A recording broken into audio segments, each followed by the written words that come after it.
ade a mo de abeche Yaco International na Mr. Stephen Agbo de abeche as management in hospital no ye behwe so yie se de be ya NGO de abeche wade no da ko beba abehwe se ade na ode beche mo no mu yusu ana se mo ye ne den na obehwe so se state ode brem no matumi a maintain na na enti ye hye de bo se ye behwe so yie se de be ya oba na ohun se de ye yusu ohun kwala o ma yusu o mo ato mo a ebe kenya na ma ne de mo aba because onim so or the bar ye behwe so yie enti eno de management hospital management team ye behwe se ye behwe nyoma no so na ye yusu for the purpose a omo de brain no nyoma we no ehun hiama hospital especially the physiotherapy equipment ofa enkwala bi ho ebe wo omo no mo edidem kakra dia na e frɛ no cerebral palsy CP no enoma we na de tintin oma poma kopum se omo ho be yedin de tosumi nu so obi wonu ma ebe wo no na bibi nti no se de se osori nante bra se on nante ni na na eye delayed enti sa physiotherapy equipment we eno na ye de hwe ema tintin omo poma kopum se omo aso betumi agina omo na aso anante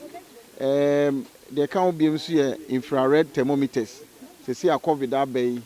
any nua hemorrhagic fever abey any edi check udu hospital dey atene mo maso na check o temperature eno so ma bre be aduanan mienu na se dose pa na afi bed sheet enso ka ho enti ni na mu ye do mase Yaco International any especially Mr. Stephen Agbo for say omodi sanemo abeche hospital say emfa hwa arefo na ma ye service no so enko nanim ti na say na de beda Yaco International Holy Family Hospital Nkawkaw esun pa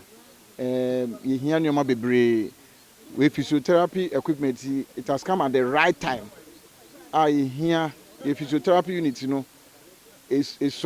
there but afi ni yesi kase ti nyoma we yaba no de ewie ya na say ye di koshishem hospital ni hia nyoma bebre ya start ya ye pe bibi ti say CT scan because the whole Kwahu ridge ye ni CT scan aba bia ofa Nkawkaw so strategically positioned o hwe from Ashanti region Asante Achim South kosi Achim Etiwa East Etiwa West kosi Babunsu CT scan ni ba bia ofa ni say so Abrim North Abrim side okobe pono so akwa kosi Afram Plains CT scan ni ba bia so bi ehun kana so hia scan machine friend CT scanner this Kumasi anasa nkran enti eno ne ade asese si management ani so se obi pese obeboa ya nka ye bedas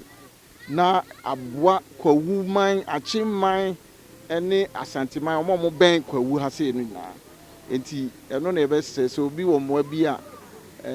Adaroma obehu hospital management team a ye be di hu komo ne ahwese de be nya CT scan machine ewo sa area yi na scan enti say they are the tardy a stroke patient ombe benefit from physiotherapy obi onuma stroke or BPR CHR na ebia wanya stroke boza for ntumi nkasa emoja akonwina gu ni trim na se clot bi akɔhye ni trim enti ese ekotwa scan wɔ ni ti CT scan betumi atwa honam akwa ni nyina ebu wɔ kokko problem wɔ kokko betumi atwa oyem wayase onan accident cases etumi twa bibia so bi si usisi ye o yakora betumi atwa CT scan wɔ akyi eno no ma ehu ni yie chen ultrasound no ye dey be chen e be a blanket hospital no betumi issue e be ye fa bi standard ye nua no mo a omonan mu ayemre esese omonante no e be boa omonan mu ayedin kakra amoma nante ana ye wo thermometers ebeboa hospital no ama dwumadi omodi no so akoso de nti e de bae ne se pese saadie we ebeboa ama dwumadi ekoso han beko because ye wo enwan bebre wo ha omuntimi enante because of so woni sanima we ni nti no omububu gufom